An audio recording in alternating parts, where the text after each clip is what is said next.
पढ़ने दा कुछ मान करी ना क्या ते बात ना है। आखी मैं पढ़े डरदा रवी रब कादिर कोलू अल्लाह दी जात को मते रोड़ छड़ी दुध कड़े कोई शक नहीं, कोई शक नहीं। ते ऊंचा नाम रखाया जिसने ते विच चुल्हे दे सड़े नीवा हो के नंग मोहम्मद नंग जावे मतेड़े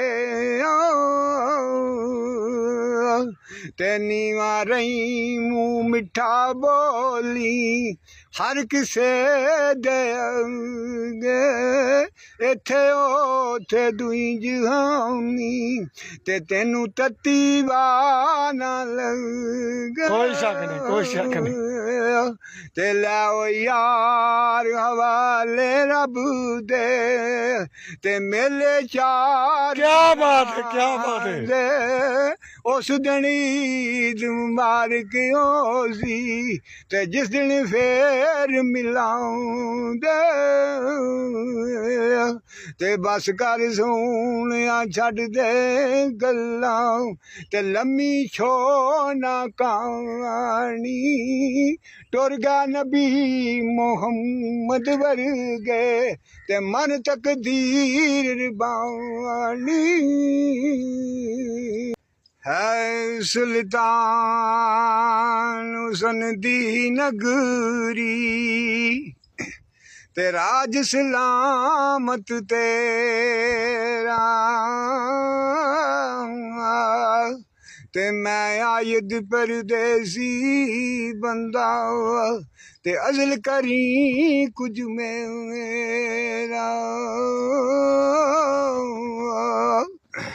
ते अज़ल करें ते दर दर कंबन उच्चियां शाना वाले फजल करें फिर बख्शे जामन मैं वर्गे मुँह काले ते फूल ना कांगत बदियां वाले ते दर तू तिकना मैनू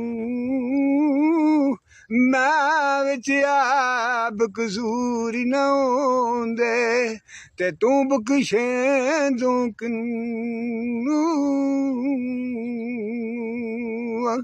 ते मैं विच ऐब कसूर न होंदे ते तू बख्शे दुखनू ते देवन कारण मेरा सोना दाता तू है ते मंगण लई आसवाली ते तेनू दाता सब जग आखे ते क्यों मैं जावां खाली ते लै यार असी हुण चले ते लगियां पैण जुदाइयां ना बस तेरे ना बस मेरे ते हुण रिज़क मुहारां ही चाहियां। लो जी मियाँ साहब का तुसीं दूसरा हिस्सा सुनिया। अगर तुहानूं पसंद आया तो वीडियो नूं लाइक करियो, शेयर करियो, कमेंट करके जरूर दस्सियो। जज़ाक अल्लाह।